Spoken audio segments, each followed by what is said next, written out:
those contacts were ultimately reported to law enforcement. We were made aware of those at around 12:30 that night into the next morning. We still did not know about the stolen van at that point.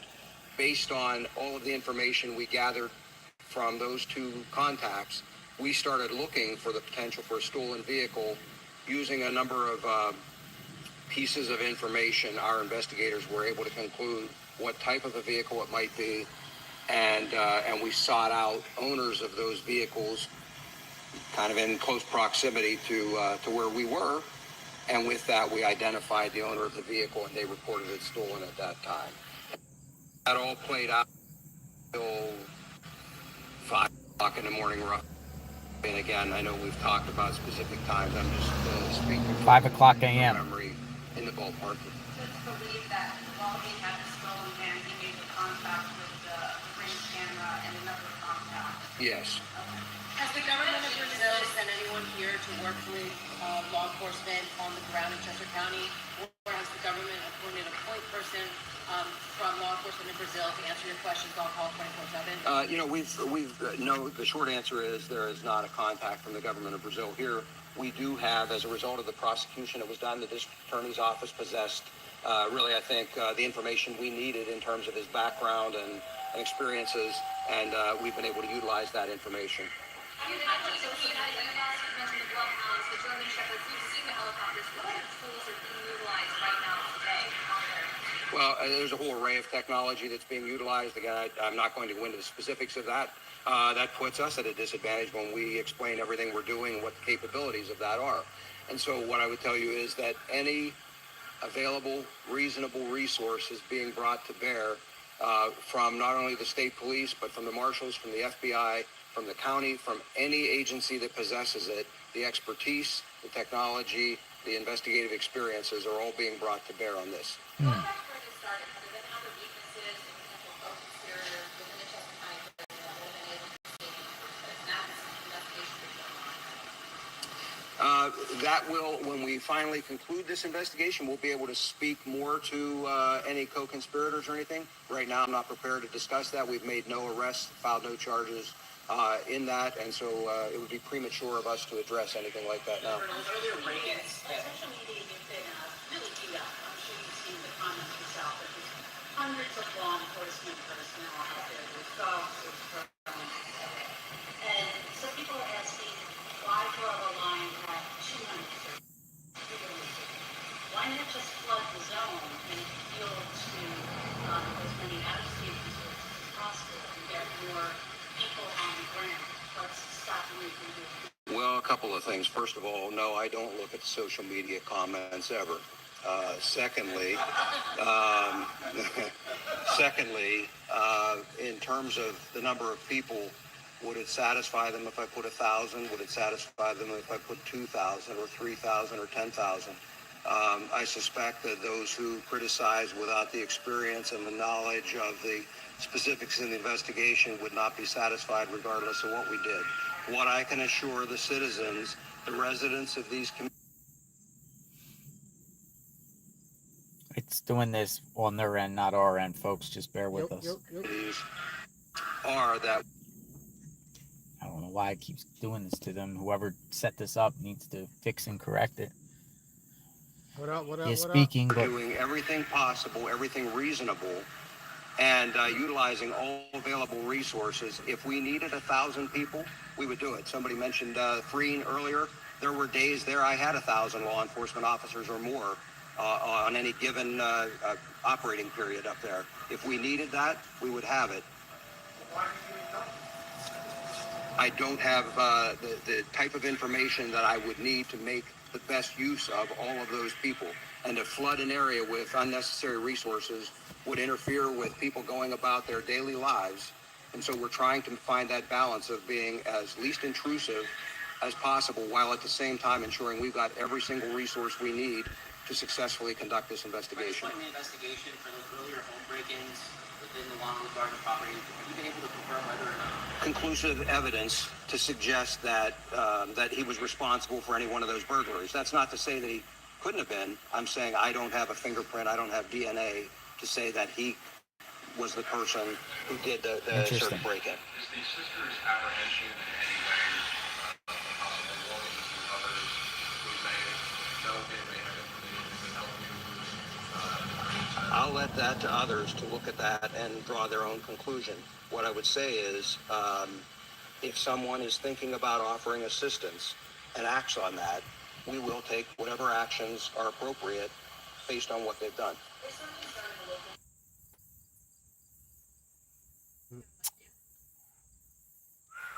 Interesting. Interesting.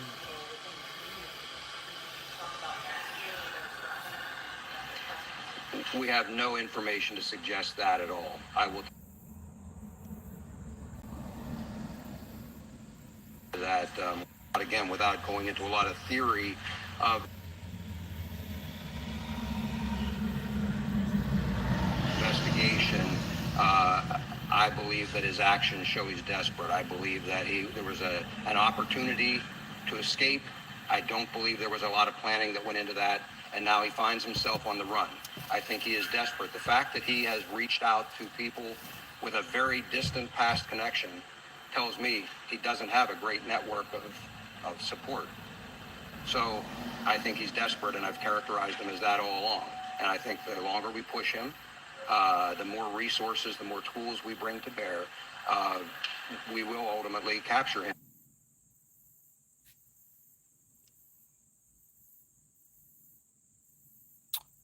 Yeah, it keeps buffering on their end. Interesting. He doesn't have what he needs What do you guys think? I'm not.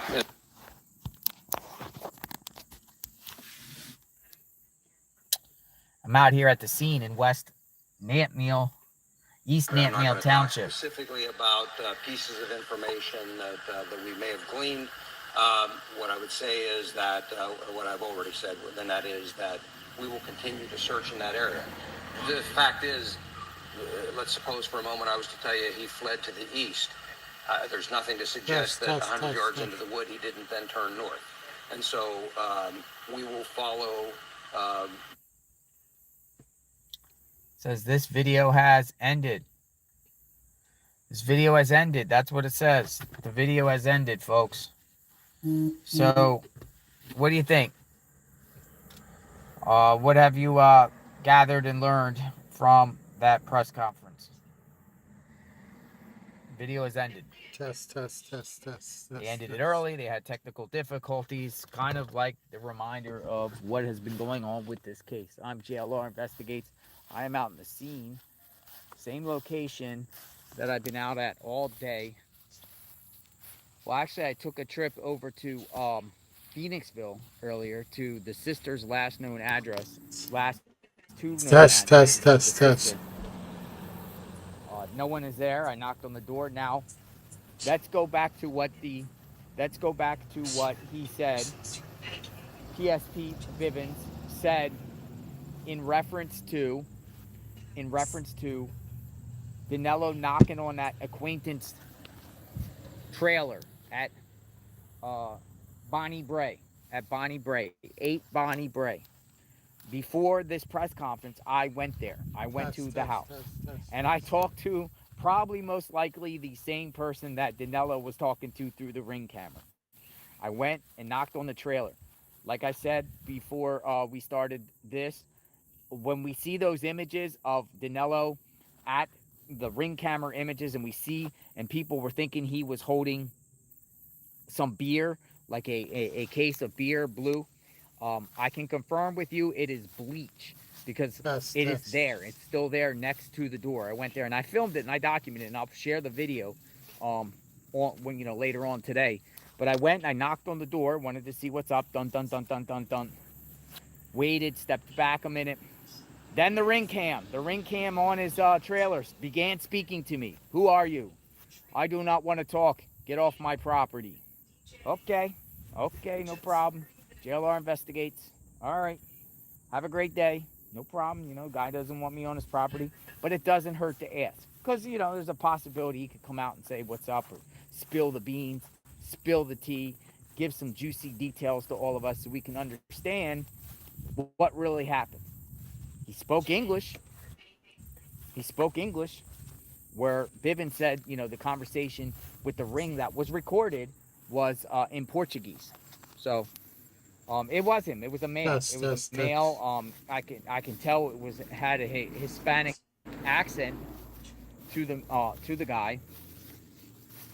So I went to that location, and then I got wind that at this location here, now I don't know if I should have stayed or what, but I don't know where they are. But there is a large, and you heard him at his press conference saying, really the search that they're doing really right now, the only search, they're doing it all over the place, but the only visible searches is in East Nantmeal Township.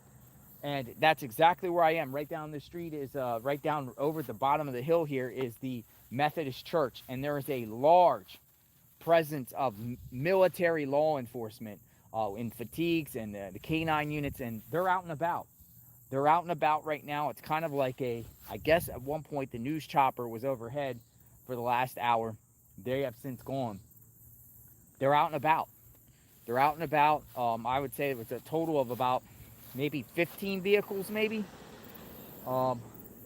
Backed in. There's a cemetery there. It's interesting though, because before I went to Phoenixville, which is about 25 miles to the east of here, to go to the sister's house and back to Bonnie Bray, I was at the Wawa, and I posted on Twitter. The SWAT was getting their meals at the Wawa, so I should have known that the SWAT was going to come here or come near here to do some sort of operation, because one looked like a giant tank, or like a Hummer's, between a Hummer and a tank, just one of those big giant camouflaged things, or that was, you know, brown or whatnot, but they all had camouflage on them. They were all in Wawa getting sandwiches and Wawa hoagies before they go out there and trek. Got to carb up, because these woods up here, look, those SWAT and those people, they got to carb up, because these woods around here, it's very treacherous, very hilly, and you need energy. You need energy all around here. And it looks like some rain is coming through. How are you? Hey, nice to see you. Come on out.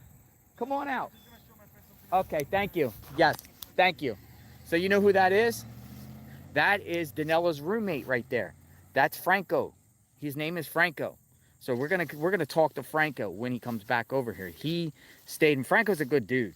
Franco's a very nice guy. He was the one with the Nirvana shirt. He just said JLR. He probably likes the video that I posted about him today. But let's get him back. So get your questions ready, folks. Get your questions ready, because he has a friend, and when he comes back, we're gonna pick his brain. We're gonna ask him someone, and it's not the same. And here's the thing: is that people are wondering, because they know his name is Franco. Was he the Franco, the sister's boyfriend that testified against Danelo? It's not the same one. He's a total different thing. Yeah, he is the roommate. He was the roommate up to a day before the MUR-DERs happened. They lived together in a house. He wants this guy captured. He's out here out and about, man. This is a former roommate, so hopefully he'll come over, and maybe he'll share, but he's out and about. So we'll wait for him to come back. Hopefully he comes back. Maybe he won't, because he knows I'm live streaming, but he's been watching the JLR channel when it comes. His name is Franco. Franco. Nice guy. Franco's a nice guy.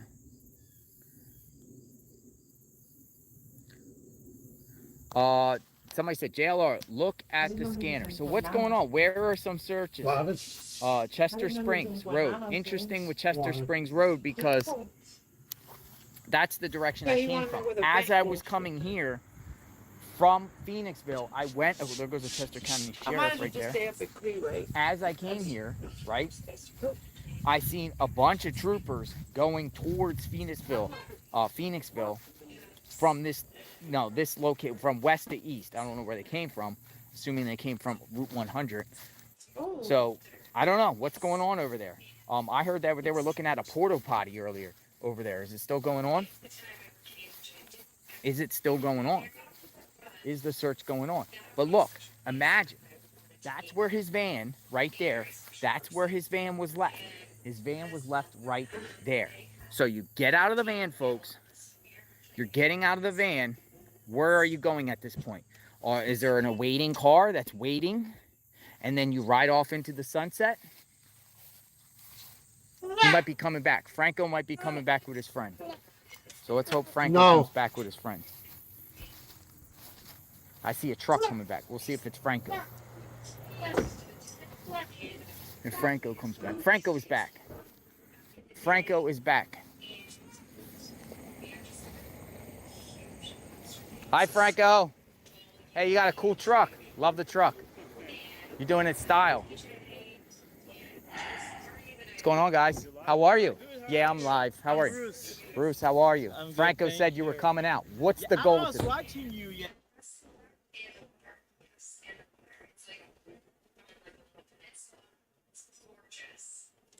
With him. So my YouTube 10 today. Franco was all over. Yeah. You got my interview with Action News. Yeah, that's what I told you. That's how I.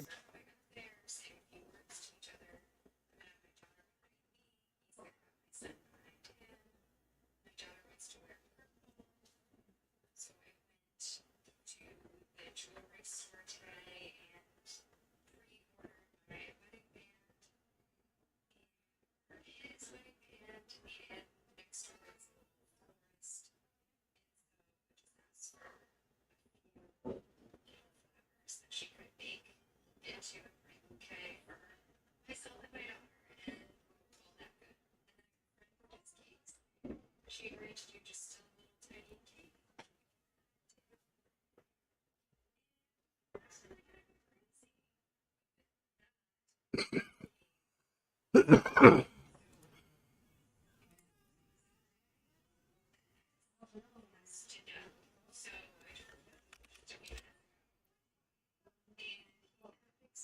Got here. There we go. We're back.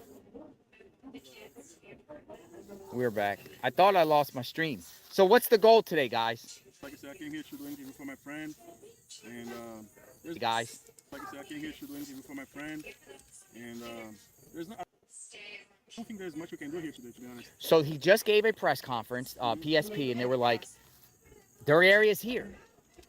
They really have no other searches. Just the event here, right? Yeah. Yeah. Yeah, I saw them. They're down there at the church. Yeah. So they're all in there somewhere. So I don't know where. I think he's not here anymore. You don't think so? The van was como é que é? Foi pra distrair, como é que se diz? I think he's the event to distract, you know. Distract, he goes away. Okay, they're gonna search here because the event was here, but he maybe went somewhere else. And I just saw something about Pottstown. I think he was seen in Pottstown. Really? Which is like 20 minutes from here. But Pottstown. yeah, it's about 20 minutes from here. Somebody, other people on the feed are saying Chester Springs, Chester Springs. Yeah, Chester Springs kind of close to Pottstown. Can you guys see okay? No, Chester Springs. Yeah. Oh, yeah. Chester Springs is like 10 minutes from here. Oh, we got some thunder. Again. We got some thunder. Can you guys see okay?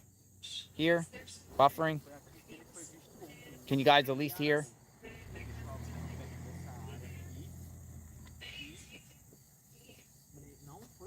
The connection is not so good here. Yeah, it's not so good. Doesn't look good. Yes, okay. We can see okay. So again, we cut off again. Your goal was that help or... Yeah, like, I don't know if your followers saw, I was giving some interviews yesterday. When I found out that he killed his ex, because he moved from my house on Saturday. He moved to somewhere to another house on Saturday to Sunday. And on Sunday when I went back home, everything was gone. And then I was hanging out at home watching Netflix. Mm-hmm. And then someone called me, hey, did you hear what Danilo did? I was like, no, I was really expecting to be like, he hit someone by accident on the car, drove, had a car accident or something. And then, no, he just killed his ex. I was like, what? And then I was like, I need to hang up. Let me call the police right now because he just left my house yesterday. I want to make sure I'm safe. I want to make sure he's not here. Yeah. Yes, sir. You got trail cameras? Nothing out there? Where do you live? Oh, okay. Yeah. Yeah. So nothing odd on trail cams. Yeah. So Yeah, you too. You too. So let me ask you, like, he like stabbed his girlfriend. Like, was it over her possibly snitching him out? That's what people say, saying, "Hey, I'm going to tell what happened." You know, your Yeah, we have a lot of friends in common. We Yeah. have a lot of friends in common. That's how I met him. I didn't know him before, and that's how I got him to my house. Because my friends tell me, "Hey, he's a cool guy. He's a hard worker. He's done with his girlfriend. They're not together anymore." So I heard that. I'm not sure. Like that's what I heard, that she was blackmailing him. Like, hey, I know you're wanted in Brazil. If you don't give me money or something, I'm gonna call the police and tell you're wanted. I think he gave her a car, He gave her a car. like a Civic, like a cheap Civic, Yeah. and that's what I heard. Like I didn't talk to him about this stuff, so um, yeah, I think like what people told me, just she was blackmailing him. So Did he have other girlfriends? Like, was he hooking up with other girls while he's with he her? never brought anybody home. Never. Never. Interesting.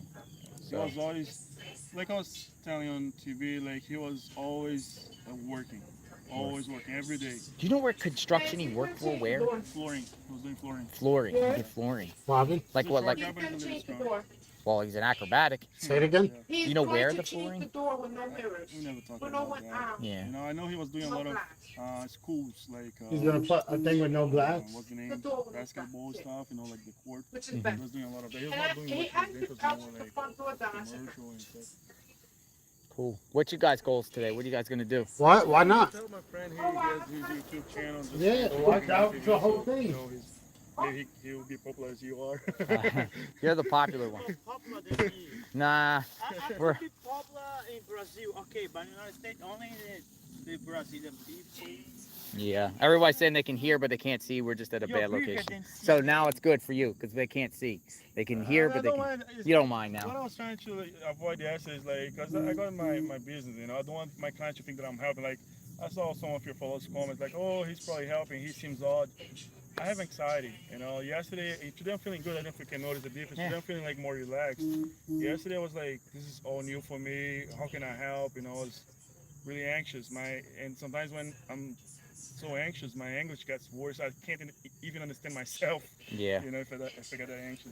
But I remember, like, I was giving an interview to ABC, and they were like trying to record. Yeah. I was like, yeah. I don't mind. It's just like, Yeah. it's new for me. No, I get it, man. So you're gonna be out here like more times, or you just? I was trying to see some police, see if I spoke with the detective. I was like, talk to him if it's okay to give interview, if it's not gonna make it worse for them, like to like make it hard or something. Just because I want to help. Like I said, my goal is to help. I don't care about getting my 15 minutes of fame or something. I don't really care about that. I just want to help. So he said, no, it's all good. It's just you're gonna be dealing with a lot of people, and that's true. Like I spent the whole morning answering CNN, Chris Cuomo, everyone wants to do You interviews. talk to Cuomo? Not yet. They want me to be live tonight. Oh, Cuomo. You might go on live, Cuomo. Yeah. News And- Nation. Anderson Cooper, everyone. Wants Anderson Cooper want to talk to you now? That's Yeah. my dream. Oh, I'm glad I got you. I'm glad I got you first.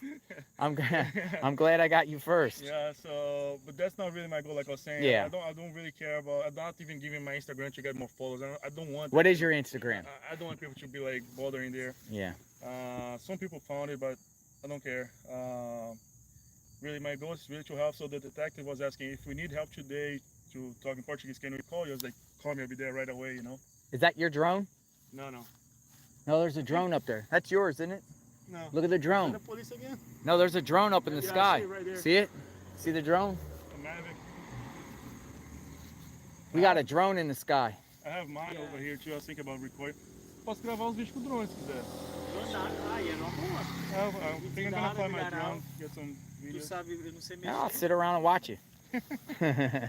I'll sit around and watch you, No, Franco. no, man. Yeah, if you hear anything, I'll let you know as well. Yeah, please. We got each other's number. Do you have Instagram?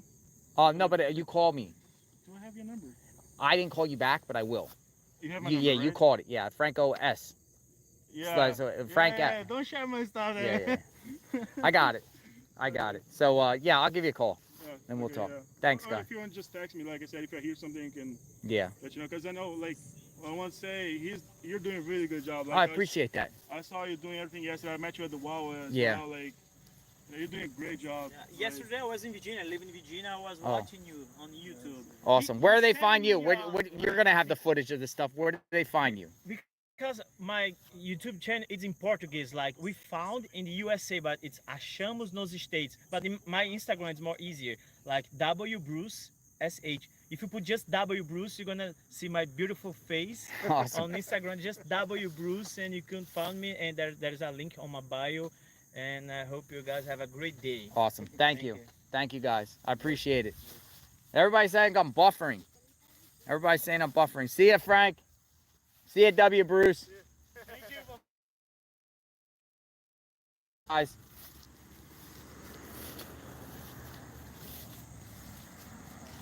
Yeah. So let me know what you think, guys. JLR investigates. That was the roommate of Danelo. Maybe I'll take him out to lunch. We should take him out to lunch. And then just have like a sit down, like at a better area, and we can just interview him. I'll buy him a steak. Hey, Franco, I'm going to take you out to lunch. I'm going to take you out to lunch in the next couple days. And we'll just have an interview, and I'll buy you lunch. You good? All right. I'll get a hold of you. Thank you. All right, guys. So that's a good idea, right? It's a good idea. No, he's not suspicious. Perfect idea. I don't think he's suspicious at all. He's just a guy out here just following this case and he wants him apprehended. He wants him apprehended. So I'm gonna buy Franco lunch. How about that? We'll get him something. I'll do it soon, and we'll get some. Hopefully, spills the tea on Danelo. Go to Chester Springs Road. Yeah, so I'm going to look into what's going on at Chester Springs Road and be around. I am out in JLR Investigates. You guys could hear, it might have been buffering at different points. Subscribe to my channel, like, hit the notification button. We'll talk very, very soon. I'm out in the field. What's going to happen? When is it going to happen? How is it going to happen? Oh, look, towards lunch. Jackie Alba said towards lunch. Thank you. Thank you. Appreciate it, Jackie. Appreciate all you guys' support. And I'll keep you informed of what's going on. Let me know your thoughts in the comments. All right? See you later, guys. JLR Investigates. Be back soon. Stay tuned.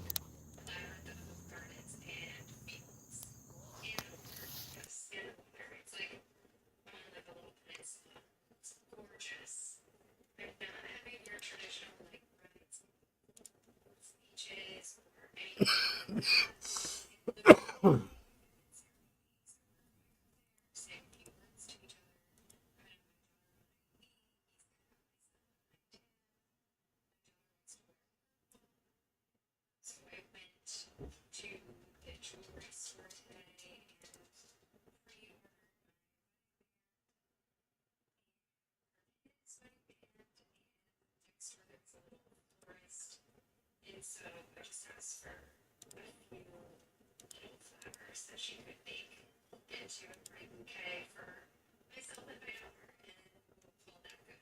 And then I was friends with Miss Cakes. She agreed to do just a little tiny cake that I look forward to. And just to get it crazy. But with that came the eggs. So because it falls on a Saturday, that next us to go. So I told him just a few minutes ago. And he had a big smile on his face. And I said, yeah, I want the kids to be a part of that. But I also would like to invite you, if you're a partner, to go with us. And you can have a beer with us, you can have dinner, stay as long as you want, but then if you wouldn't mind taking the kids. And he was like, yeah, I would love to. So let's stay in each other's good graces for the time being. He has my dad, he has my kids. He actually has my kids wedding ring shopping. My daughter picked out a very expensive ring, which no, he did not buy. I would never let him spend that much money on it. And I was like, personal girlfriend would have his best interests. But nonetheless,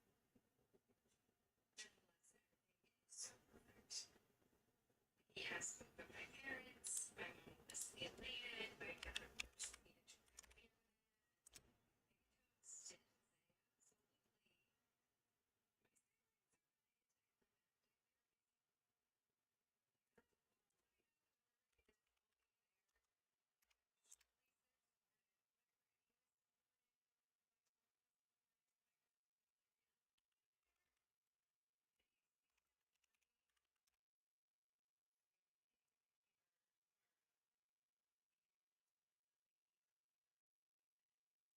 Yeah, that's a great one.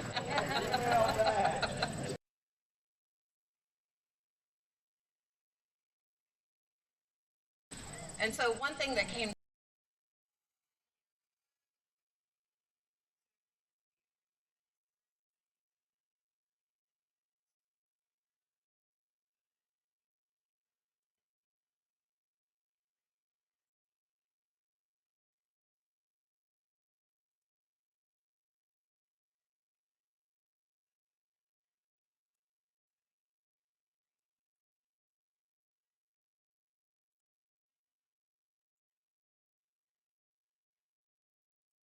available to them to be able to teach this to their classrooms. So they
Oh, she's out front. no. She probably put that back. Let me see. She didn't say she was leaving. I went to the jewelry store today. And it is wedding band, and next door there's a little florist. And so I just asked for a few little flowers that she could make up into a pretty bouquet for myself and my daughter. And all that good. And then I have a friend who just came.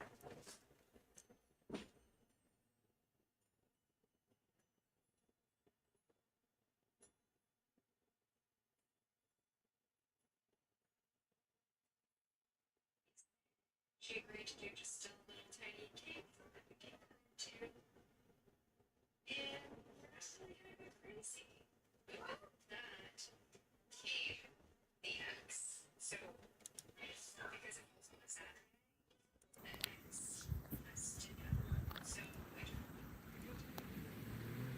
Morning, everyone. Good morning. So come on in. I'm going to give you guys a update of what's going on here in northern Chester County. I'm at the East Nantmeal Township building, and the search for Danelo Cavalcante continues. But I want to give you guys an update and let you guys know what is going on. What is going on with the search of Danelo. Come on in. Long night. JLR investigates out on the scene. East Nantmeal. Danelo Cavalcante, the fields of northern Chester County. This right here is 401, just west of Route 100. Go down a few miles, you get the West Nantmeal Township building here. Now, it's a whole different ball game today, folks. It's very different than it was yesterday. Right now, before I went live, I went down through the rolling hills here, a little north of here, 401, the side roads, all winding through where his vehicle was, well, the stolen vehicle, the white van, was ditched. And it was ditched right off the road by corn yesterday. Authorities went. There was a heavy police presence out here all day long. Not as big as it was in southern Chester County during the search, but there was a big police presence. Well, I went through there today, and it is mostly all quiet. It's mostly all quiet today. They're doing patrols like they're doing here. There is troopers out and about, positioned at different spots. I seen it, but it's scattered all over. But I don't see any searches going on, actual searches or actual perimeters. So it makes me feel possibly this guy is gone. He's gone. He got out of the way. Or they don't have any information right now that shows he could be in this area. Now, last night was rocking and rolling on 401. There was a farm a little bit down there. There was a farm right on the road here, a couple houses. And there was troopers all lined up facing that home with their spotlights on the home, as if some activity was going on in there, and it was just a traffic nightmare. It was traffic going back and forth, because this is a heavily used road, one of the popular roads in this northern part of the county. But I don't think anything came of it. But I did go live, and surrounding the farm itself, they were doing the similar to what they were doing down there in southern Chester County along Longwood Gardens. The police, the authorities, the Pennsylvania State Police were positioning themselves every 50 feet. And it was long lines of cars, long lines of vehicles. But then just suddenly out of the blue, they all got up and left. And it was over. Few remaining troopers, they come here, kind of pull in, talk with amongst another, amongst each other, and then they come out. And they just do, it's more or less just patrolling in the area until some new information comes out. They'll leave like this.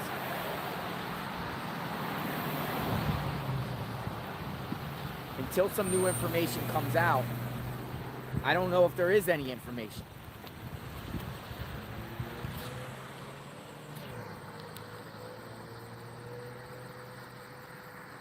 It is foggy out here this morning. It is much cooler than the last couple days. But this, you could more or less call the staging ground in this area. A lot of farmland around here. Lots of corn.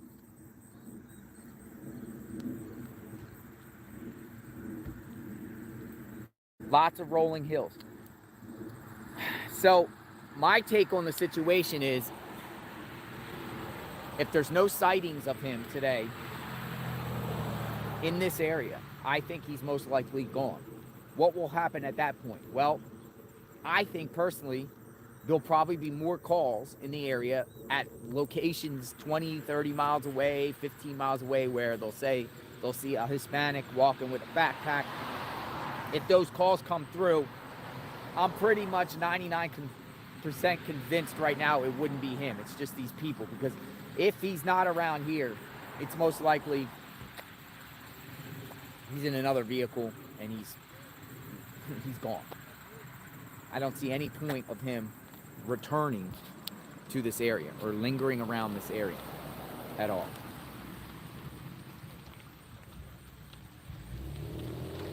These troopers have been working 12-hour shifts. Are the local schools open? I believe they are. I don't believe anything is closed. The only thing I think that is closed, which I saw, was Longwood Gardens. Longwood Gardens put out a statement on their own Facebook page. I believe they're opening on Wednesday. So I don't know what kind of mess was left down there in reference to searching, if a mess at all. It might be no mess. I'm going to go down there later today and see what's up. I want to go to, look around that construction site, on a public street, and see exactly what they were talking about, that construction site that he was seen and hanging out at. A lot of unanswered questions. Will authorities give a press conference today? And if they talk, what are they going to say? I saw that PSP put out a tweet and said yesterday that, the suspect, Danelo Cavalcante, left Phoenixville. So Phoenixville residents should be kind of at ease at this point. There's no reason to believe he's still in the Phoenixville area. But why did he go to Phoenixville? Why did the guy go to Phoenixville? And why did he head north when authorities were certain that he was going to head south? Now, at any time, authorities, these troopers are on standby, though. Believe me, I have seen a lot of them all over the place. And, at that call or some information comes through, I'm sure they can all get together real quick and mobilize. But other than that, it's quiet. It's quiet. There's really no latest developments out here in Chester County. I'll check around in a little bit to see if neighbors feel like he's still out there. I'll go around. I'll also show you where his van was left. If you guys Okay, want me so to you've do that, got a I'll show you file guys, server. You have Microsoft. Where he left his van. But it's foggy. It's cool out here. And it's quiet. As a reminder, we ask for the public's help by familiarizing themselves with the updated photographs, description, check security cameras. Some people speculated that he would went back up to Phoenixville because he was going to retaliate against people that he maybe felt put him in prison.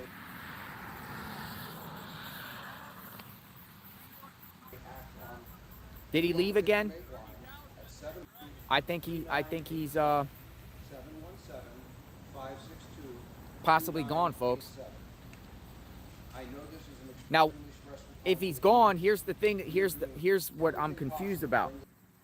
If he came here and ditched his vehicle because authorities think he ran out of gas, no reports of no stolen vehicles around here? No reports of anything on traffic cam?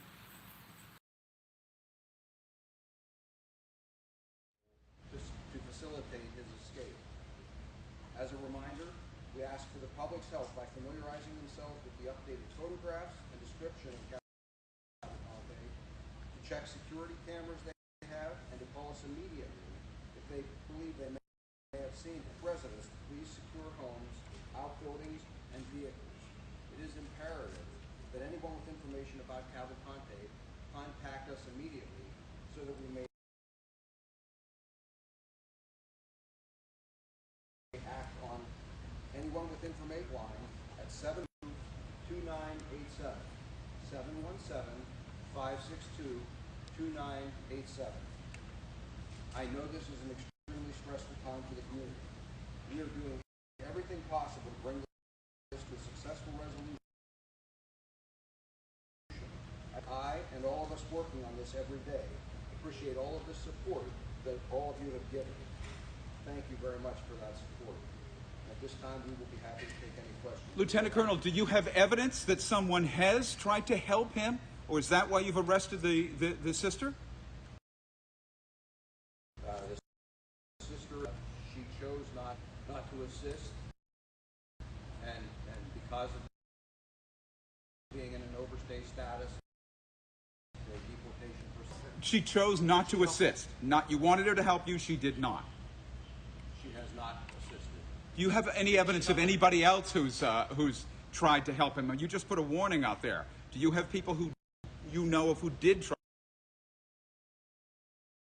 to help him? And yes, we are monitoring. We are monitoring for a variety of ways. And so, what I would tell you is that if we detect assistance, that will be prosecuted. I'm not going to say anything further than that in terms of who may or may not have.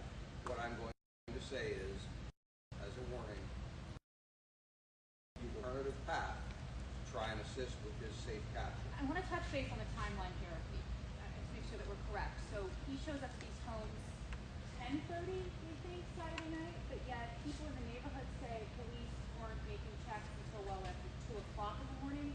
Is there any kind of delay here, or more on Crystal 3 a.m.?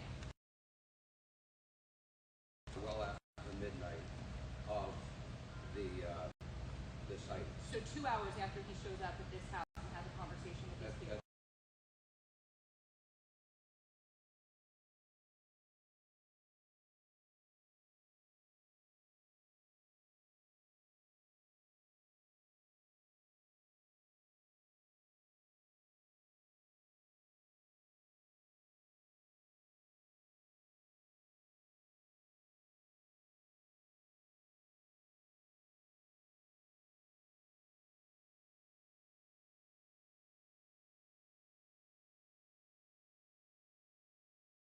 That today, as a matter of fact, we had planned a major push, and so there were a lot more uniform resources, there were tactical teams,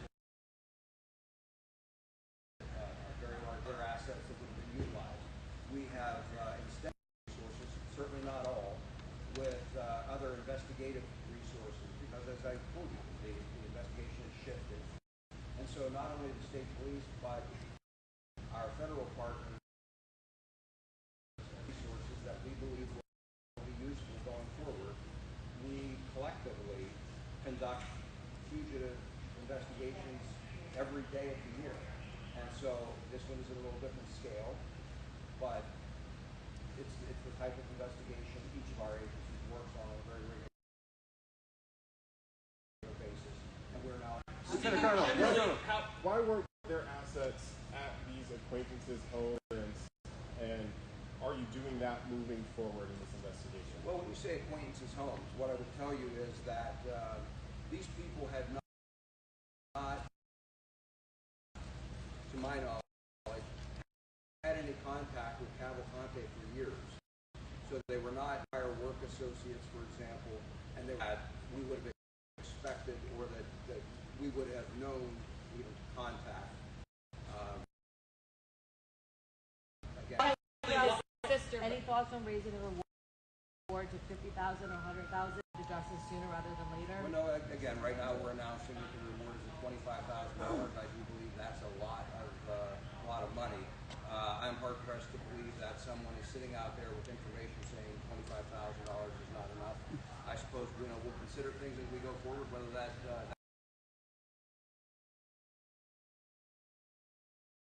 will increase or not. That seems to be with the reward.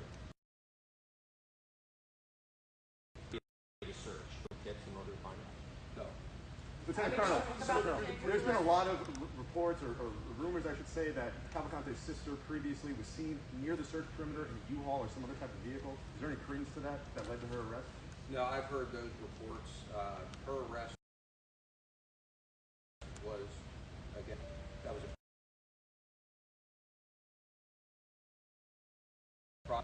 circumstance to say is she has failed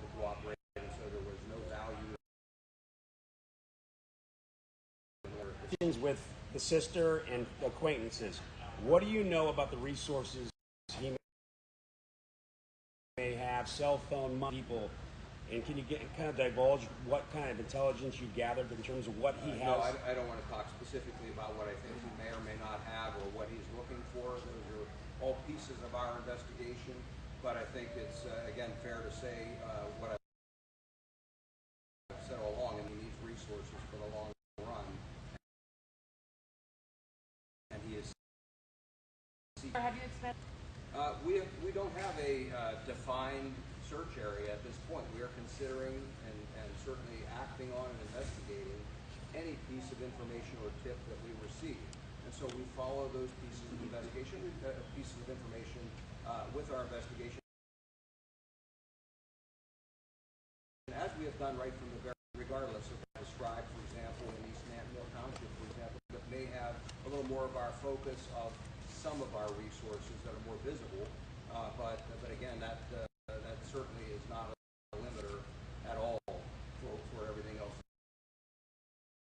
that we're doing. Speaking because I have no reason to believe that he is not. I don't believe he has the resources to get out of Pennsylvania, and again, other pieces of information that we have generated within this investigation lead me to believe that he is still there. Family member. I'm not going to talk about who was contacted. Well, his mother. He does still have some family and friends in the area. We are aware of it. Lieutenant Colonel, why arrest his sister now? She previously testified at his trial in cooperation with prosecution. I assume her immigration status was known earlier in August. Why arrest her this week, or last week, excuse me? Perspective, while I don't have anything to do with the removal process, there is no reason for me to try to interfere in that process because she serves no value to the investigation and she potentially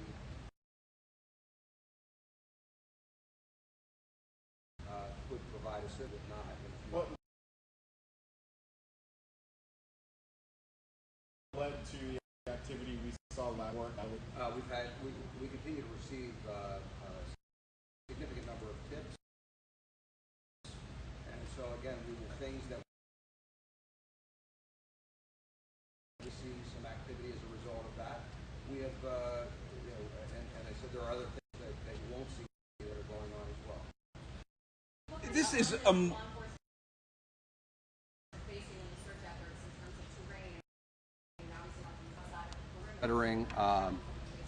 we're monitoring for any possible help in a variety of ways, and so what I would tell you is that Previously to this point, unfortunately, we don't have a containment area right now, so that's another another concern, another challenge.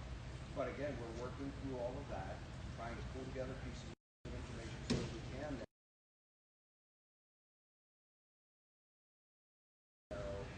and ultimately well, Lieutenant Colonel, doesn't this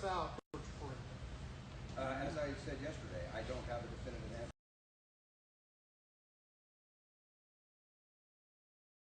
If we detect assistance, that will be prosecuted. I'm not going to say anything further than that in terms of who may or may not have.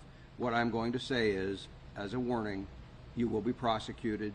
There is an alternative path to try and assist with his safe capture. I want to touch base on the timeline here, to make sure that we're correct. So he shows up to these homes 10:30, you think, Saturday night, but yet people in the neighborhood say police weren't making checks until well after 2 o'clock in the morning. Is there any kind of delay here? The people at the church tell us that people didn't start looking around the church till 3 a.m. We weren't notified until well after midnight of the sightings. So 2 hours after he shows up at this house and has a conversation with At least 2 hours. Was there issues with 911 with that call from that family on the Ring doorbell camera? Were there any issues? Can you walk us through? Can you actually just walk us through that entire sequence? I'm not aware of any issues with the 911 system, and I'm not going to comment further. What I'm going to tell you, I've already laid out what the timeline was, and what I would tell you is that the individuals, for example, the one was not home at the time. They were utilizing a doorbell to speak with him. They arrived home sometime later, reviewed the video, and contacted local police. Whatever occurred there, we were not a part of it. We received the notice, and I gave you the time yesterday. I don't have it in front of me, but it was sometime around 12:30, as I recall, so after midnight when we received the notice, and our investigators then began working on that information. The only two places that you believe he was, because we have neighbors in another Phoenixville neighborhood telling us that there was a heavy police presence, that he was knocking on doors in that neighborhood as well. Those were the only two that we have reports that he communicated with anyone. Lieutenant Colonel, at this point, have there been any other visual confirmed sightings since this doorbell photo was released? There have not. Do you have any reason to believe that he's just vanished without a trace? Do you still believe he's within Pennsylvania? Well, of course he hasn't vanished without a trace, and for a variety of reasons, yes, I do believe that he is in Pennsylvania. How many law enforcement personnel do you have working on this now, and have you brought in additional resources?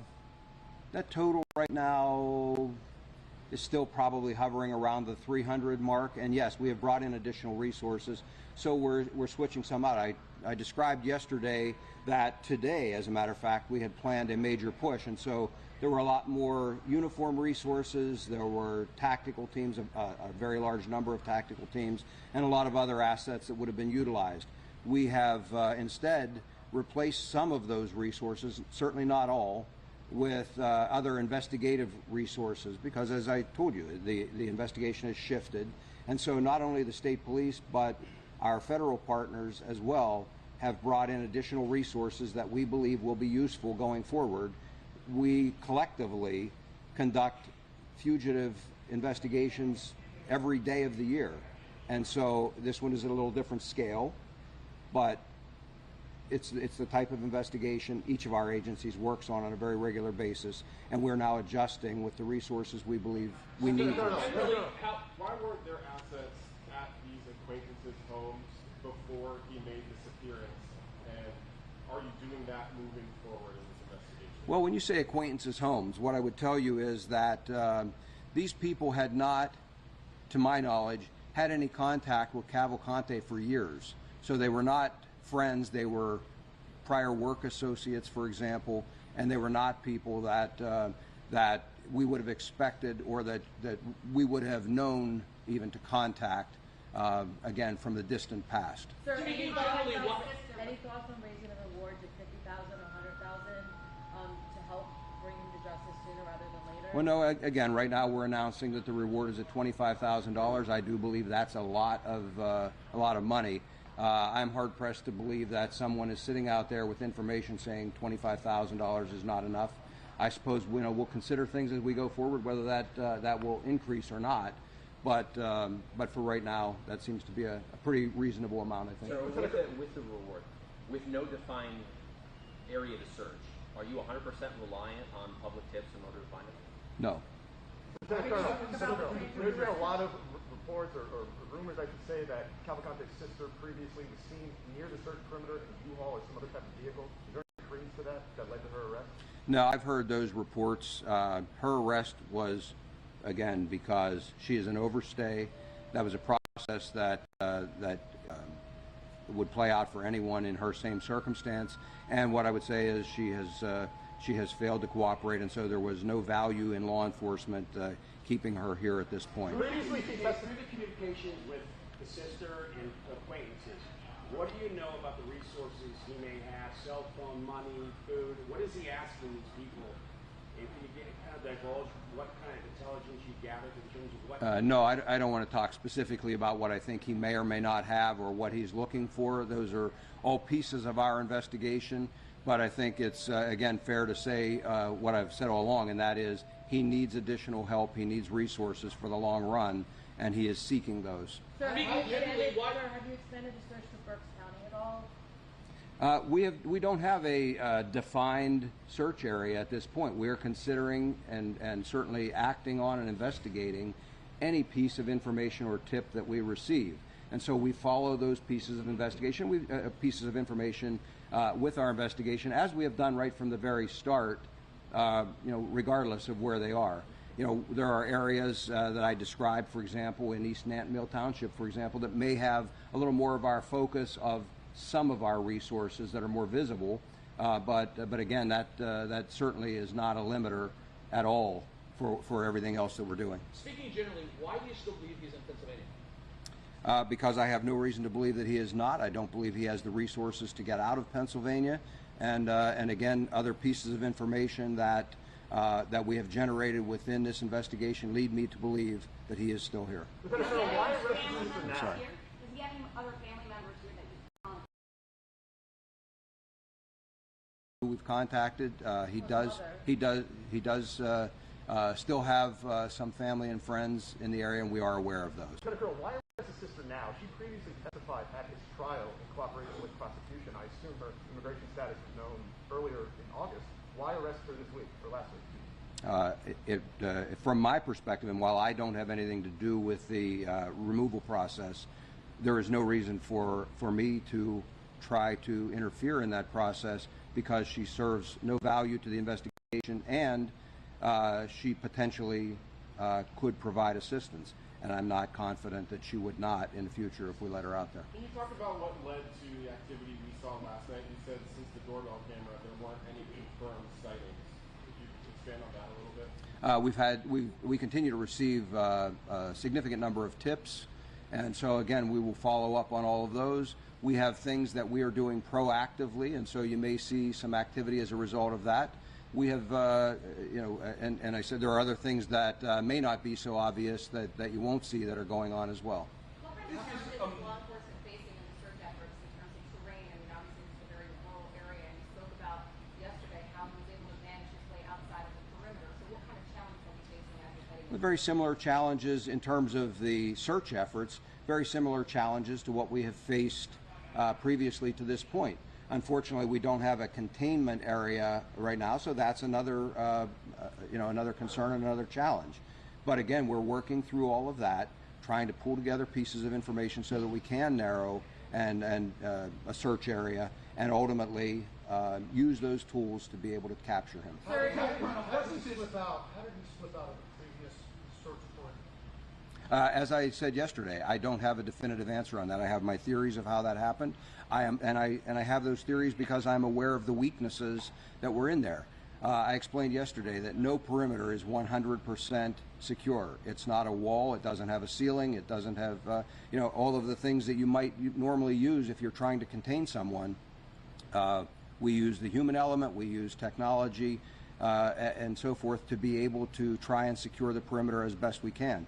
I am aware of some of the weaknesses. Longwood Gardens presented some very unique challenges, and I believe he exploited one of those weaknesses. Do you believe any mistakes were made that allowed him to get out of that perimeter?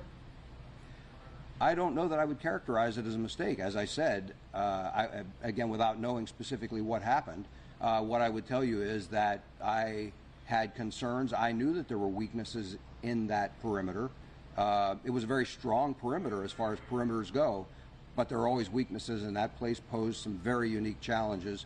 Perhaps when this is all over, I can talk about some of those, but it was a very difficult place to try and secure. Is this even more of a challenge, Lieutenant Colonel? You've got a far bigger area and no perimeter, and you really haven't got them locked in. Well, sir, we conduct, as I indicated, we conduct fugitive investigations every day of the year across this Commonwealth, as do our partners that are standing here with me.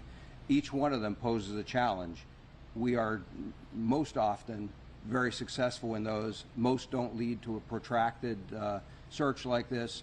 I am confident that using all of those resources, we will ultimately bring this one to a successful conclusion as well. Sir, it is September 11th. Any thoughts to the men and women that are on the ground with you, federal, state, and county law enforcement and local law enforcement for this day, 12 days searching for this convicted killer who's on the run?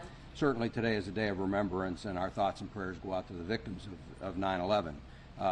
But what I would tell you is that the men and women that are working here on this investigation are not pausing or taking a break.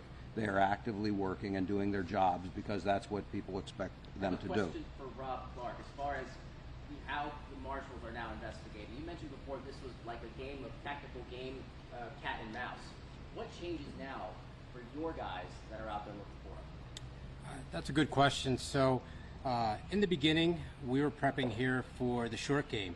We had a tactical response prepared in a certain area, and while that response was being prepared, We had a group of investigators from the U.S. Marshal Service here, some of the brightest minds in the agency, having a contingency plan of what we were going to do should he break perimeter or if he was outside that perimeter. So we had proactively planned for this, and I would say, we have our pre-operational planning set, our tactical resources, our technical resources were all brought here, and now we're planning for the long game. The search in the woods was to Cavalcante's advantage. He was in an 8 square mile area that with very difficult terrain, that was very difficult to get to, and there were some weaknesses in the perimeter. I think the incident command here was great, setting up the perimeter, bringing in the resources, and doing the absolute best we could. We had, I think, over 200 law enforcement officers in or around that perimeter, but now we're going to prepare for the long game. And the long game is what we do best. The U.S. Marshal Service, like the Colonel said, does fugitive investigations every day. This is a manhunt, and all that means to us is that it's a longer fugitive investigation with more resources. So we are prepared. Cavalcante playing your game now? I'm sorry? Is Cavalcante playing your game now? Cavalcante is now, I think the advantage has switched to law enforcement. Before it was advantage Cavalcante while he was playing that tactical hide and seek in the woods. Now I believe it's advantage law enforcement because he's in an urban setting. And that's what our investigators do best, the U.S. Marshal Service investigators, and we're force multiplied here by these other federal, state, and local agencies. So I believe the advantage has switched to law enforcement. The fact you call this the long. What is it that you do in this long game, in this urban setting? What changed? Did you go door to door? How do you look? Well, there's a lot of different investigative techniques. I don't want to specify exactly what they are, but we're going to do the same thing we do every day in the city of Philadelphia. We're going to go out, we're going to talk to people, we're going to utilize the assets of the U.S. Marshal Service, certain investigative techniques that I don't want to reveal, but we're going to try to stay one step ahead. The fact that you call this in the perimeter, is that based on resources or was that geographical? I'm sorry, the first part of your question? You mentioned, you said that there were some weaknesses in the perimeter. Right. Was that based on resources or was that more Well, maybe I misspoke, not weaknesses. There were a lot of challenges inside the perimeter. I believe the Lieutenant Colonel said yesterday, and he was very accurate because I've been in the inside of that perimeter. I was there with our investigators. There's a massive tunnel system. There's a lot of ravines. It's very, very thick vegetation there.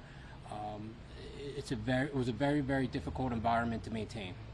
Sir, you could call this the long game. Some people might think that means you don't expect to catch him soon. Is that the case?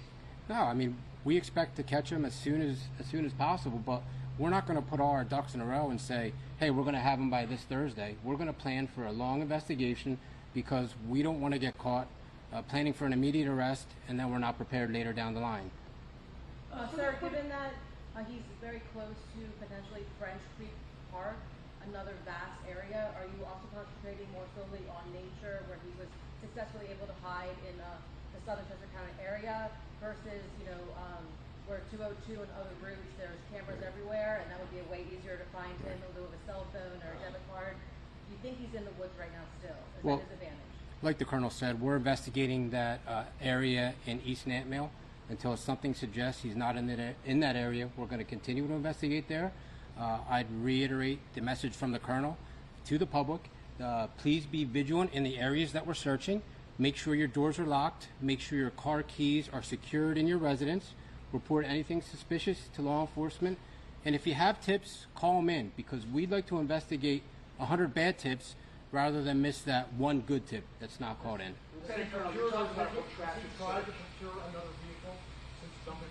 Not that we're aware of. You talk about protracted search. Another one that comes to mind would be Freeing nearly 10 years ago, went on for some days.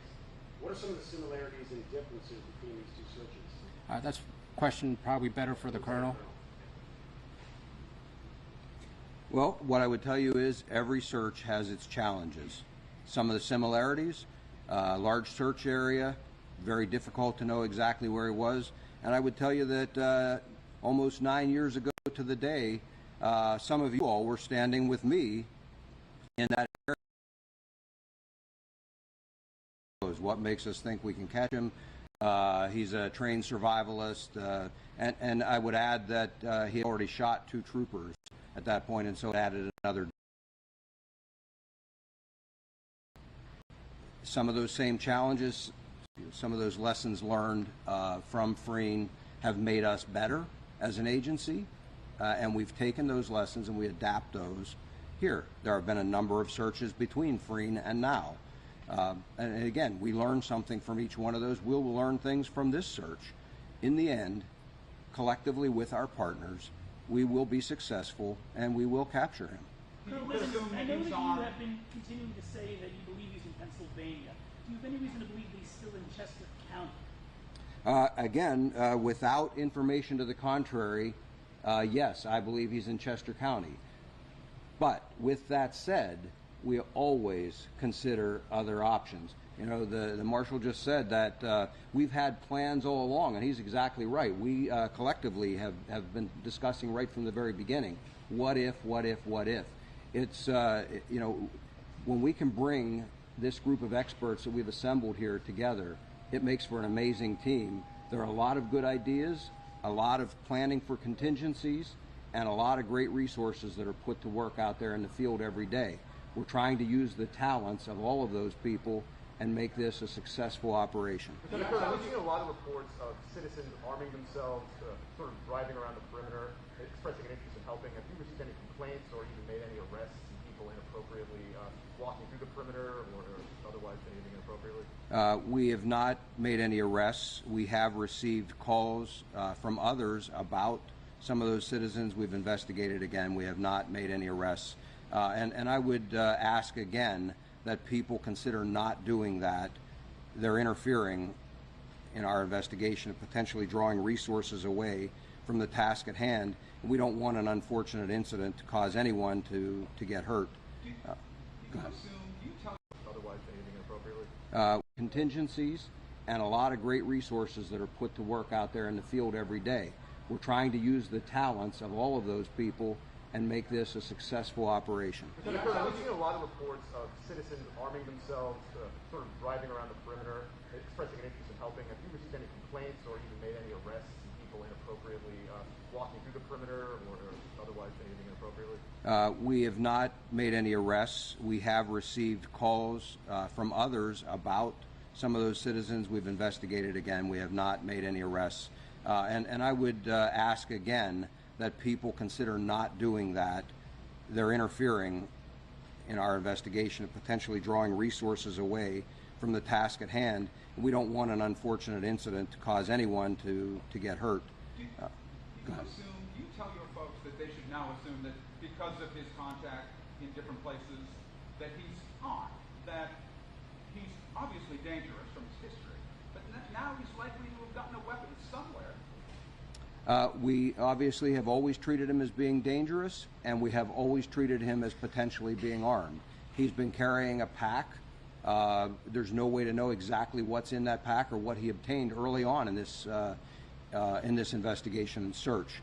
And so we've always treated him as though he may be armed, and certainly with his history of being as dangerous as he is, having been charged with one homicide and now charged and convicted with a second, I think it's fair to say that he needs to be treated in that manner. Where was the sister? The interaction with the ring?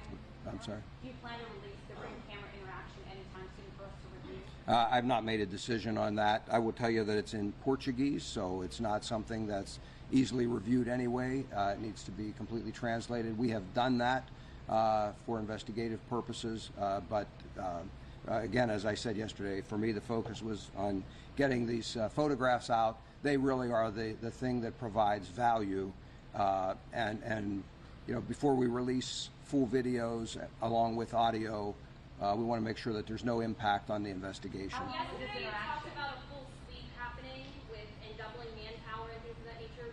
What did that full sweep involve? You also talked about training 600 people. I know you said earlier you have 300 people. What happened with those numbers there? Well, you're misunderstanding. So what I was talking about was an operation that had been planned over the weekend to begin this morning and was to sweep the entire secured perimeter of Longwood Gardens and the surrounding property within that perimeter. And so we had planned a very large operation in order to try and make sure we thoroughly searched those grounds. That was what I was talking about with those very large numbers. You know, the marshal mentioned, and I've alluded to them before, about the challenges in there.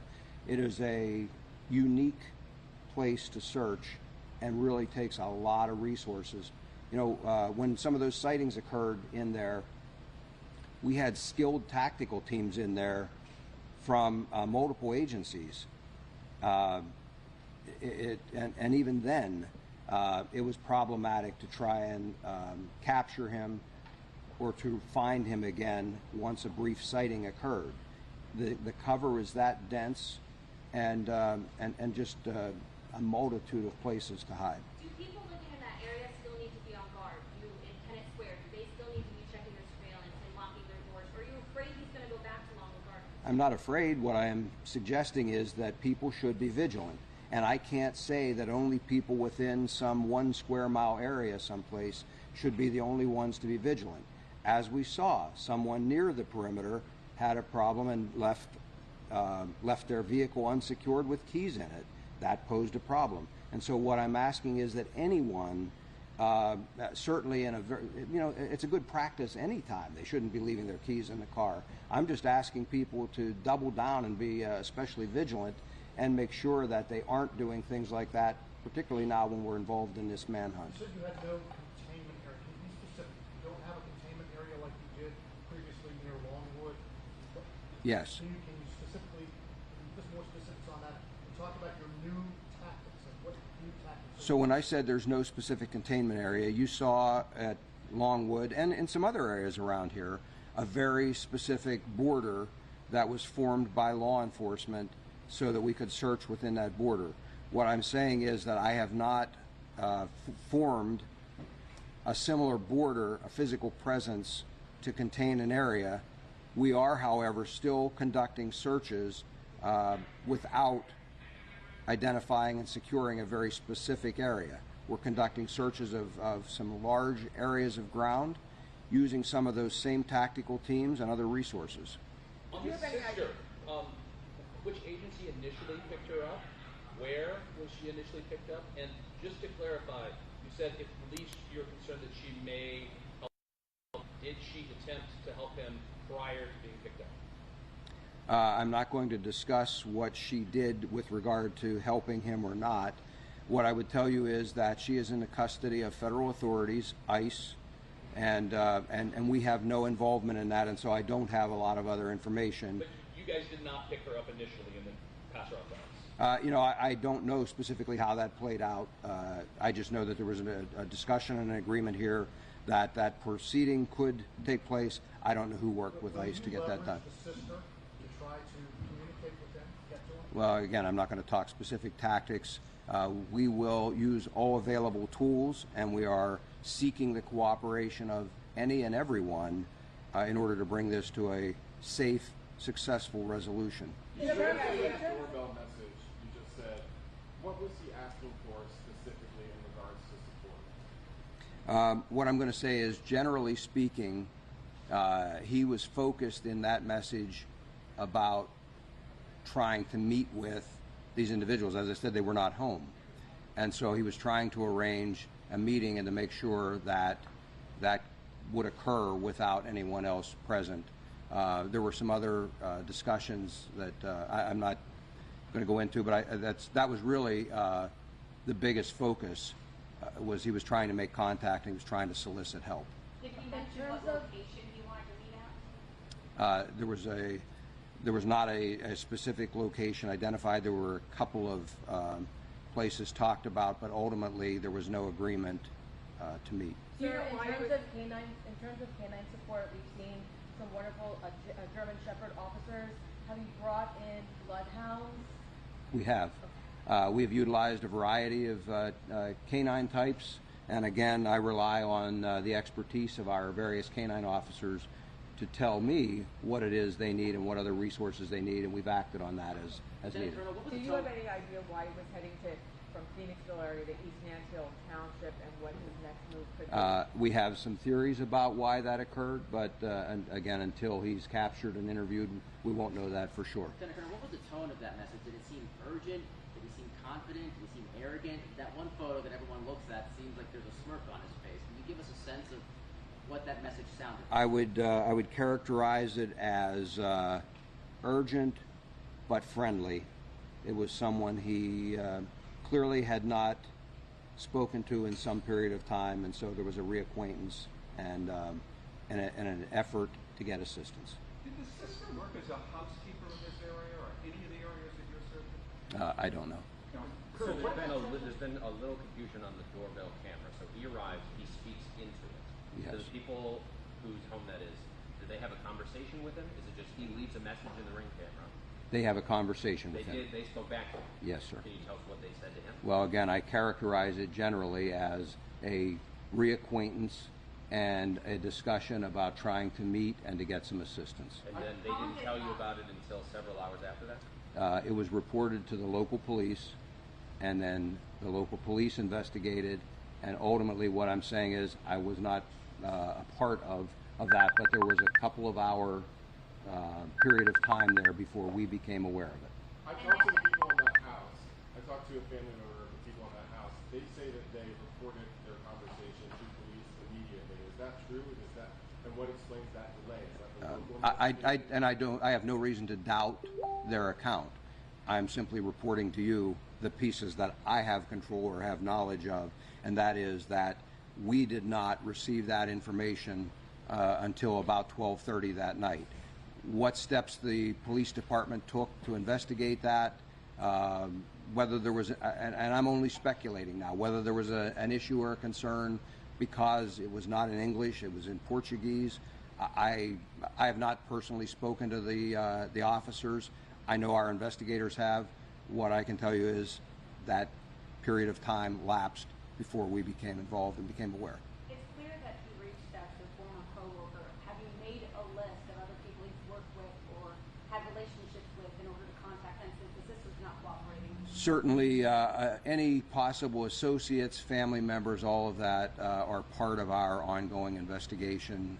The marshal alluded to the fact that there is a very thorough investigation. Much of that, if not all, was known even while we were working on the containment and capture model, again, as a contingency, should it be necessary. Sir, any chance today that you'll be able to share, do you work in the mushroom houses here in Chester County, or at Equestrian Farm? You seem somewhat familiar with the farms throughout the county here a bit.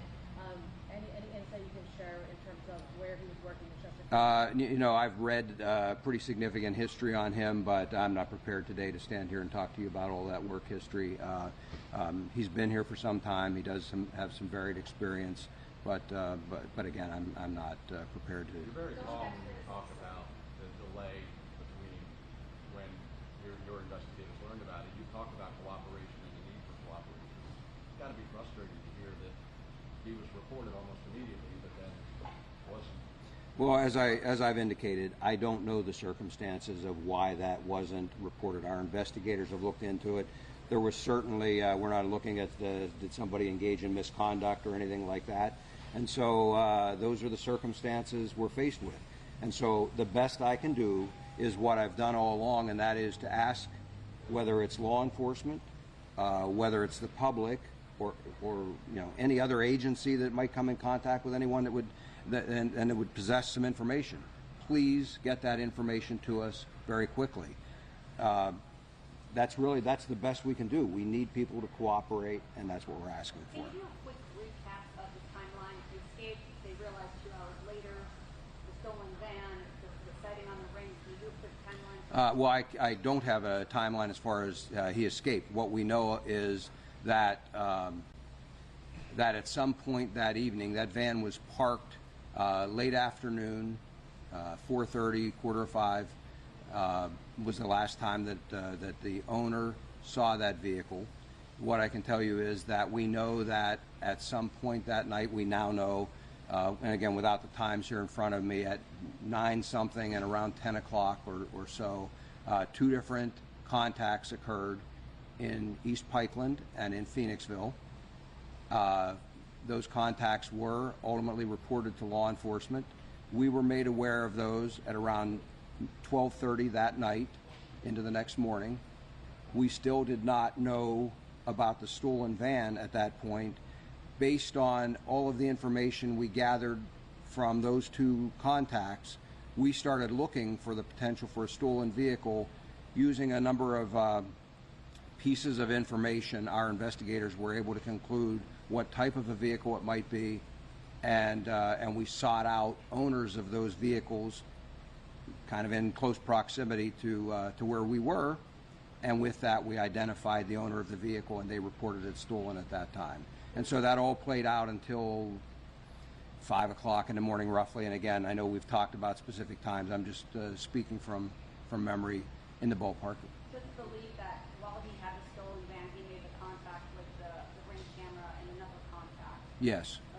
Has the government of Brazil sent anyone here to work with law enforcement on the ground in Chester County, or has the government appointed a point person from law enforcement in Brazil to answer your questions on call 24/7? You know, no, the short answer is there is not a contact from the government of Brazil here. We do have, as a result of the prosecution that was done, the district attorney's office possessed really, I think, the information we needed in terms of his background and experiences, and we've been able to utilize that information. Have you been able to social media? You mentioned the bloodhounds, the German shepherds. We've seen the helicopters. What other tools are being utilized right now today out there? Well, there's a whole array of technology that's being utilized. Again, I'm not going to go into the specifics of that. That puts us at a disadvantage when we explain everything we're doing, what the capabilities of that are. And so what I would tell you is that any available, reasonable resource is being brought to bear from not only the state police, but from the marshals, from the FBI, from the county, from any agency that possesses it. The expertise, the technology, the investigative experiences are all being brought to bear on this. Going back to where we started, have there been other weaknesses or potential co-conspirators within the Chester County prison that would have been able to escape in the first place? Now this investigation is going on. That will, when we finally conclude this investigation, we'll be able to speak more to any co-conspirators or anything. Right now, I'm not prepared to discuss that. We've made no arrests, filed no charges in that, and so it would be premature of us to address anything like that now. Earlier break-ins that Social media has been really heat up. I'm sure you've seen the comments yourself, but there's hundreds of law enforcement personnel out there. There's dogs, there's drones, etc. And some people are asking, why draw the line at 200 searchers or 300 searchers? Why not just flood the zone and appeal to as many out-of-state resources as possible and get more people on the ground? What's stopping you from doing that? Well, a couple of things. First of all, no, I don't look at social media comments ever. Secondly, in terms of the number of people, would it satisfy them if I put 1,000? Would it satisfy them if I put 2,000 or 3,000 or 10,000? I suspect that those who criticize without the experience and the knowledge of the specifics in the investigation would not be satisfied regardless of what we did. What I can assure the citizens, the residents of these communities, are that we are doing everything possible, everything reasonable, and utilizing all available resources. If we needed 1,000 people, we would do it. Somebody mentioned freeing earlier. There were days there I had 1,000 law enforcement officers or more on any given operating period up there. If we needed that, we would have it. Why do you feel you don't? I don't have the type of information that I would need to make the best use of all of those people. And to flood an area with unnecessary resources would interfere with people going about their daily lives. And so we're trying to find that balance of being as least intrusive as possible, while at the same time ensuring we've got every single resource we need to successfully conduct this investigation. By this point in the investigation, for those earlier home break-ins within the Longwood Garden property, have you been able to confirm whether or not you actually entered anyone's home or broke into anyone's property there? I don't have any conclusive evidence to suggest that that he was responsible for any one of those burglaries. That's not to say that he couldn't have been. I'm saying I don't have a fingerprint, I don't have DNA to say that he was the person who did the certain break-in. Is the sister's apprehension in any way a possible warning to others who may know him, may have information that could help you, whose immigration status? I'll let that to others to look at that and draw their own conclusion. What I would say is, if someone is thinking about offering assistance and acts on that, we will take whatever actions are appropriate based on what they've done. There's some concern in the local Brazilian community that he's sticking around because he wants to come after people within the community. Can you talk about that here that they're expressing and that they're expressing on social We have no information to suggest that at all. I will tell you that without going into a lot of theory of this investigation, I believe that his actions show he's desperate. I believe that there was an opportunity to escape. I don't believe there was a lot of planning that went into that, and now he finds himself on the run. I think he is desperate. The fact that he has reached out to people with a very distant past connection tells me he doesn't have a great network of support. So I think he's desperate, and I've characterized him as that all along. And I think the longer we push him, the more resources, the more tools we bring to bear, we will ultimately capture him. He doesn't have what he needs to last long term. So the key is determining perhaps where he led when he left that white van in northern Chester County. Do you know what direction he went, specifically the township that you're searching? I'm not there again. I'm not going to talk specifically about pieces of information that we may have gleaned. What I would say is that what I've already said, then that is that we will continue to search in that area. The fact is, let's suppose for a moment I was to tell you he fled to the east. There's nothing to suggest that 100 yards into the wood he didn't then turn north. And so we will follow the various investigative leads that we gain and follow up on this investigation as appropriate. So, okay. I thank you again very much for your efforts in keeping the public informed, and hopefully we're back here soon with a success. Thank you.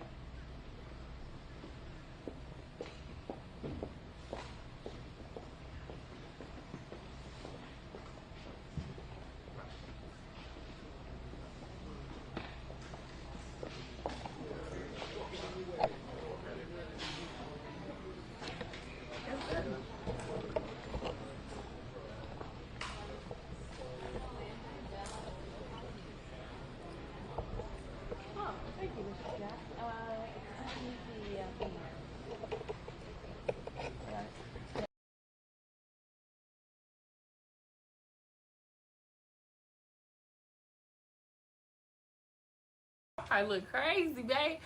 The thumbnail was crazy. The thumbnail was crazy.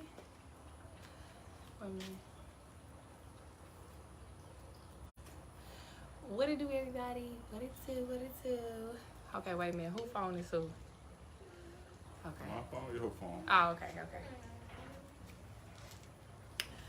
What it do, everybody? That's a little cold. It probably is gonna be cold. What it do, y'all? Hey, everybody. Hey, everybody. Y'all about to barbecue out here on this grill. Get the grill going. I got 2 slabs of ribs and I got some hot dogs. So I was like, I'm just gonna cook with y'all today while he get in the pool. And then I'm gonna cook with y'all. So, hey, y'all. We love y'all too. We love y'all. We love y'all. We love y'all. My twin, she not here right now. She not here right now. we just cooking. Hey, I love y'all so much more. I appreciate everybody. I appreciate everybody. I promise y'all I do.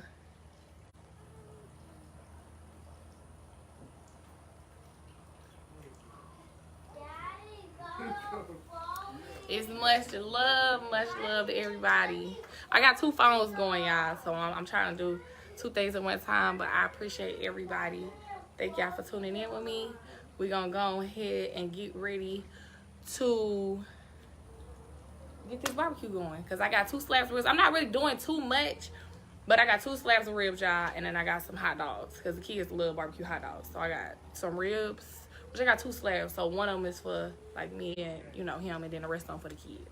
And then they want some hot dogs, and I got some baked beans and some deviled eggs. So we finna get into it, y'all. I'm trying to let the fire go ahead and cook down because I don't want to burn my food, okay?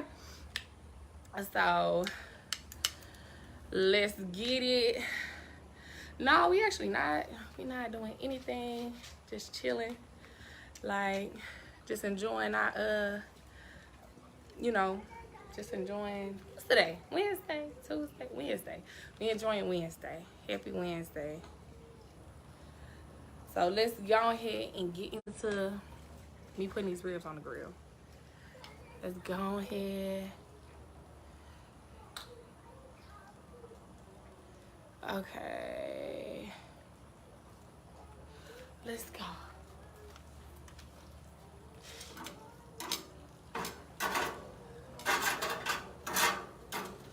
Yeah, and I didn't even pay attention that I only had a little bit, like a little bit of, you know, a charcoal, because I thought I had a lot. But I'm like, okay, I got enough, so I'm gonna do half of my grill.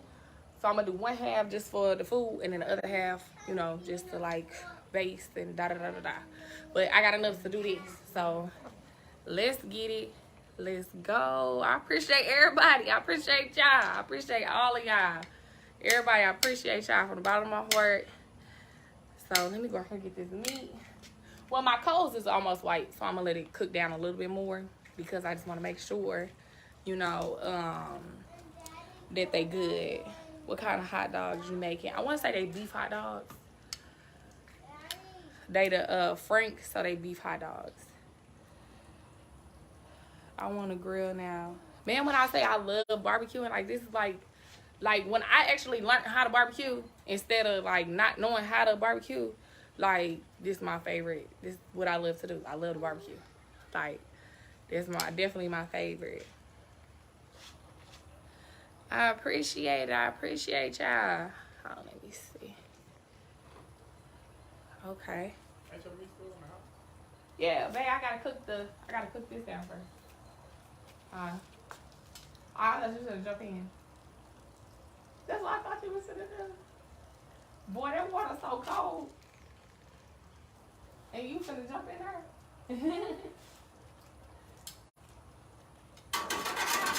But y'all, after I learned the key of barbecuing, y'all, I literally had to like I didn't never really know, but I literally had to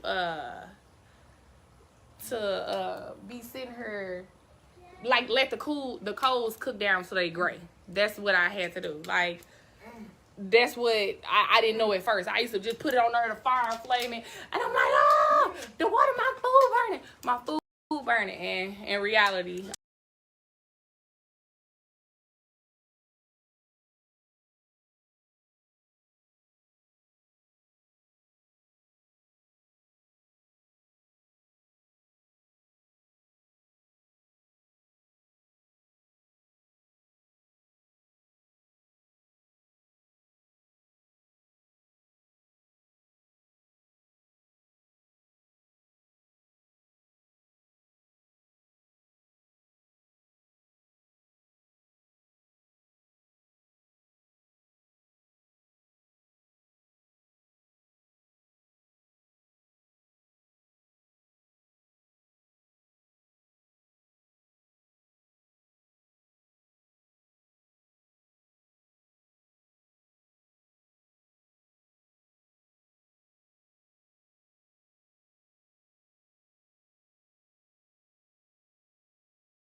They were saying he's probably trying to steal it so he can surrender. Why is this?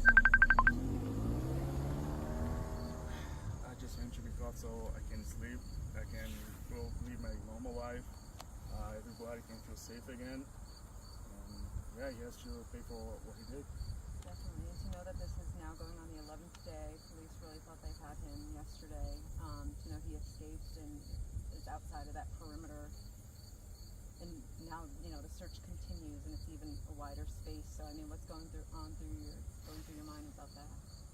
I mean, I don't even know what to say really. Like, to be honest, I don't really think he's here. I'm hoping he is in his car, but I don't really think he's here anymore. The car was ditched like early in the morning. It's like, 2 p.m., 4 p.m., whatever. I think he's gone. And like I was saying, he's probably trying to flee the country because his life is done here. And knowing him, do you think that seeing that all that's unfolded, that he would ever even be able to do something like this? Can you repeat that again? Yeah, seeing how much has unfolded. I mean, he killed someone, to know that the way he's escaped and not able to be caught so far, all that he's doing, knowing who he is, did you think he'd ever even be able to do something to this level? I don't know if he's gonna do that again. The police was asking me if they're in danger. I don't know if he'll try to hurt the police or something. I think he's really just tried to run away, to live his life in another country. I don't know if he would hurt someone else, but I wouldn't be surprised because he killed someone in Brazil, he killed someone here. I guess my question is, living with him, you never thought that there was this side of Danilo? Not at all. And like I said, I had a little argument with him like 4 or 5 days before, and he had a knife in his hand because he was cutting like some steak. And just to think of that, I get a little nervous. But yeah, I mean, I had no idea he could do something like this. He said he was someone super shy, like really quiet. He would drink his beers on the weekend, make barbecue, and working a lot. I'm not trying to say he was a nice angel or something, but like I said, he was working hard. He was not someone who was just trying to make easy money or something, I don't know. Yeah, does your mind blown by all of this? So I imagine you're, like you said before, you're stressed out about this. I mean, you're stressed about a lot of things. I mean, for yourself. Yeah, like I said, your life. Yeah, I got anxiety after this. I've been dealing with anxiety, and I was fine. I was 100% last week. Not 100%, but he's surrounded. He's gonna get caught any minute. And then this morning when I woke up and he was like really close to where I live, I was like, okay, is he coming here? Is he, trying to do something stupid? So yeah, I really just want him to be gone. Like I was telling the police, if there's a bullet right here, I'm happy. and the political part about it, care to talk about that? So I think that's an important thing. The political part too. I couldn't hear much. The political part that you were talking about earlier. Yeah, it's just people talking, he came here during this president or whatever. I don't care about that. I just want him to be caught, just want him to go to jail. And you want to live your life and prosper. Yeah, it doesn't care who was the president or the mayor or whatever. Just want him to be caught. I want him to be gone, to be honest. But gone like that. But yeah. Thank you, Franco. I appreciate you speaking with us. Sure. Yes, thank you. Thank you. Thank you.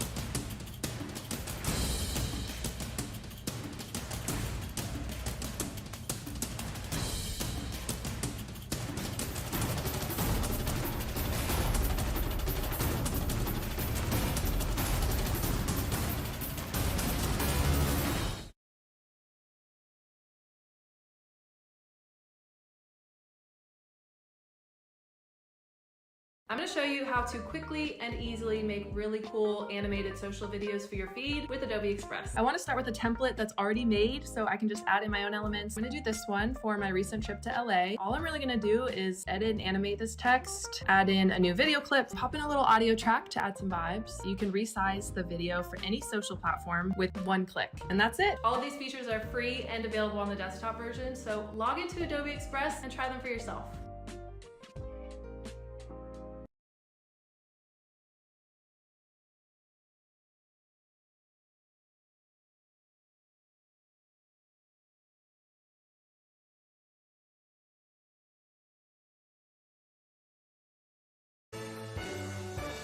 NBC 10 breaking news. Breaking right now on NBC 10 News at 4. He's been spotted again. Within the past hour, authorities revealed convicted killer Danelo Cavalcante was seen this afternoon near Longwood Gardens. The latest sighting comes 1 week after the 34-year-old escaped from the Chester County prison. Thank you for joining us this afternoon. I'm Jacqueline London. And I'm Johnny Archer. Authorities described Danelo Cavalcante as desperate and dangerous as a search for him enters a second week. And while we have learned how he escaped last Thursday and where he has been since then, his exact whereabouts right now remain unknown. But the search goes on with more manpower coming in to help, from tactical units to the FBI. Here's a live look from Skyforce 10 over Route 1 near Lenape Road.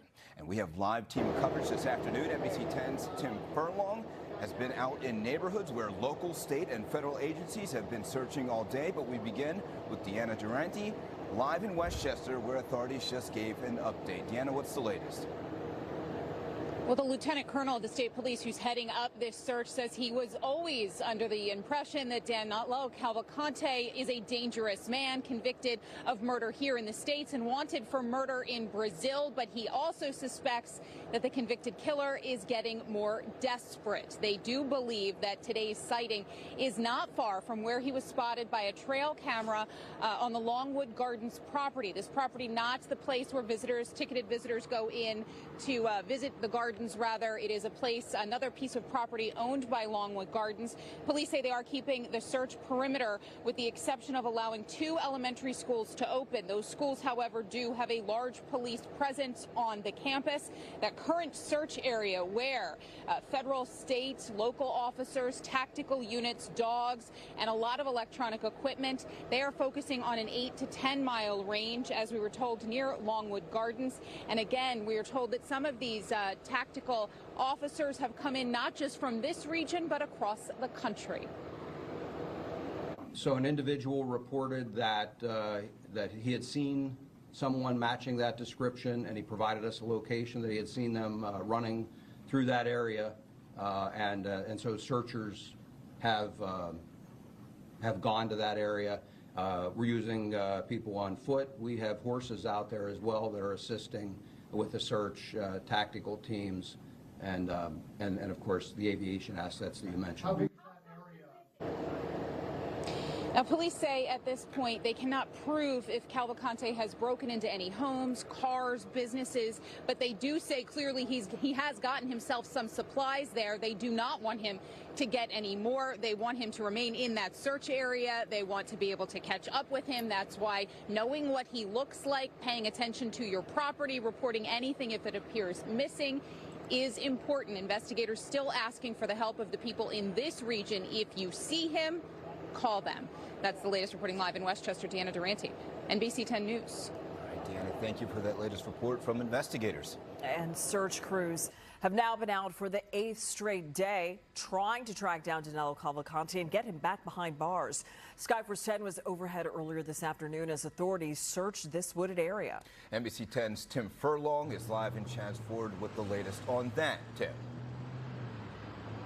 Yeah, Deanna and I have been texting back and forth all day. We're keeping our ear to the ground. And just to give you a little insight as to how this all works, when we get a tip and we hear about a possible break in the case, we literally just pack up, get in the car, and we just go. And we get there, and we often see these troopers hunting through the woods, but we don't get to speak directly with them about how they're feeling about the search. Well, today I spoke with a guy who does speak with them.